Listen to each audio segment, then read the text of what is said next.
안녕하세요, 식재입니다. PL게임3 5화 리뷰 시작합니다. 악어가 판도라의 상자를 열고 나서 생존지를 옮기는 결정을 하는 과정에 있어서 저택 생존자들에 대한 노잼 스멜을 맡은 게 아닐까 싶습니다. 그리고 무조건 옮기는 게 방송각 하나라도 더 나오고 서바이벌을 제대로 즐길 수 있는 방법 중 하나죠. 이 판도라의 선택에서 자유로울 플레이어는 결단코 없다고 봅니다. 일단 면제권 하나는 주고 시작하는 게 일반적이니까요. 악어는 자신이 저택에서 입지가 높다고 생각하는데 척결 대상들이 너무 세서 그런 거지 악어의 실내 입지가 높은 건지는 잘 모르겠습니다. 수족들이 떨어져 나가서요. 피해습격은 저는 빠니가 오한마와 망치 세트를 찾은 순간부터 게임이 많이 기울었다고 봅니다. 습격 성공의 지분의 30-40%는 있다고 생각해요. 그리고 주원규와 빠니, 최혜선을 필두로 습격이 칼로 변경될 수 있다. 판도라의 상자랑 연관이 있을 수 있다는 것까지 치밀하게 고민 끝에 간파해냅니다. 진짜 김영광은 불상 그 자체입니다. 서바이벌 처음인데 정치로 보내버리고 감옥에서 이틀 동안 보내고 구제도 못 받고 그냥 아무 역할 못하고 탈락하는 게 보는 입장에서 너무 안타까웠고, 실질적으로 김영광이 자신을 꺼내달라고 설득할 명분이 크게 없다는 점이 더 아쉬웠습니다. 최혜선이 빠니의 의지를 이어 암호를 5초 컷 내버립니다. 저는 1분 걸렸는데 방탈출 좀 해보신 분들은 대부분 10에서 20초 컷을 내지 않을까 생각합니다. 그리고 피해 습격 90분인데 왜 90분인지 알 수가 없었습니다. 그만큼 저택의 크기가 커져서 그런 걸까요? 피해 게임 2 때는 습격 시간이 60분이었는데 왜 늘어난지 모르겠고, 장동민 말처럼 90분 동안 어떻게 지켜? 라는 말이 절로 나왔습니다. 그리고 상징이 칼로 바뀌었다는 게 모니터에도 떠있네요. 다만 자물쇠 퀴즈처럼 포인트가 아예 다른데 꽂혀 있으면 못 발견하는 것도 사실이긴 합니다. 지금 방어에 100% 집중하고 있어서 놓친 것처럼 보이는데 아쉬운 부분입니다. 습격의 날을 엄청 기대하고 각 잡고 봤던 저로서는 다소 허무한 결말이긴 했습니다. 유일한 몸싸움이 망치 뺏기 싸움이니 더더욱 그랬고요. 이번 습격의 날 방어 실패에 장동민의 책임이 있었다는 맞을 수 있지만 칼에 대한 가능성을 대비를 못한 건 모두의 잘못인지라 그냥 낙원팀의 패배지 장동민의 패배라는 느낌은 안 들었습니다. 그리고 판도라의 상자를 열었을 때 역효과가 너무 큰 편인 것 같습니다.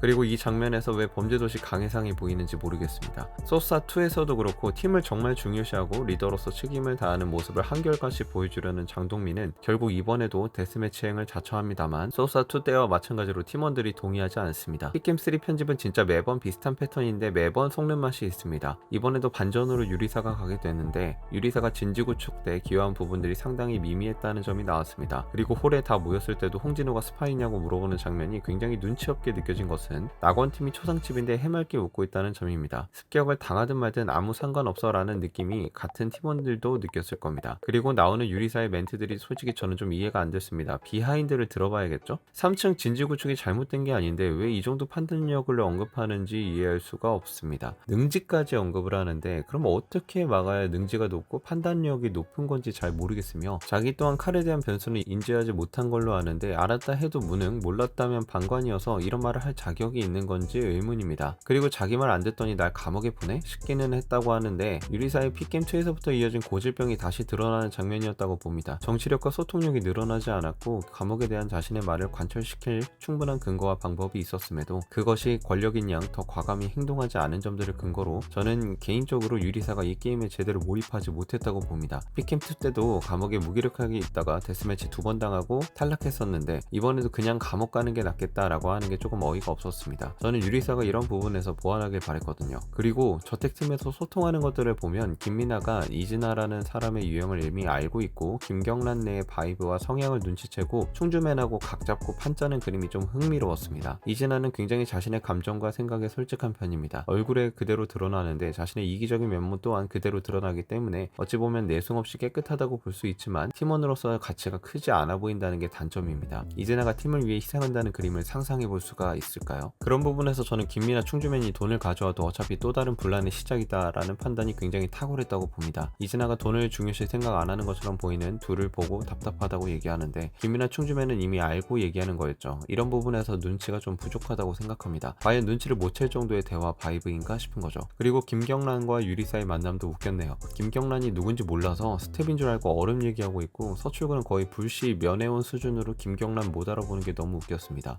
문제는 경보음 발생 규칙인데요. 이거 좀 논란이 있습니다. 제작진의 실수라고 말이죠. 이건 약간 비문입니다. 낚시성 글이에요. 낙원 중앙 계단을 딛는 순간 뒤에 부터라는 말이 없기 때문에 중앙 계단을 딛는 순간 울리는 게 맞는 거죠. 근데 좀 헷갈리게 써놨어요. 그리고 사이렌이 울렸음에도 좀 너무 안일하게 빠니와 최혜선은 다시 자고 있고 나머지도 설렁설렁 순찰하는 낙원팀 그림이 좀 많이 웃기긴 했습니다. 장동민 팀이었다면 아마 눈에 불을 켜고 잡아냈을 것 같은데 놀랍게도 같은 팀이었던 충주맨이 활개를 치는데도 같은 저택팀이 팀이었던 사람들이 충주 패스를 시켜주는 장면들이 너무 어이가 없었습니다. 근데 쫄깃하고 재밌었어요. 이번 화 레전드 장면이었다고 봅니다. 그리고 의심의 여지가 남아있던 이면서가 뒤늦게 쫓아가서 발견하는 것도 빅잼이었고, 도망가면서 가슴이나 팬티에 열쇠 넣으라고 하는 이진아도 마지막 하이라이트로 제작진이 넣어줬네요. 저는 이번 4에서 5화도 미친듯이 재밌었습니다. 하지만 아직도 세력이 3분할되어 있는 이 상황에서 어떻게 플레이어들끼리 대결을 시킬지 제작진의 묘수가 궁금하며, 피해게임2가 13화로 종료된 데 반해 피해게임3가 이 정도 기세면 최소 15화는 넘어가지 않을까 기대해봅니다. 이상 리뷰 마치겠습니다. 감사합니다.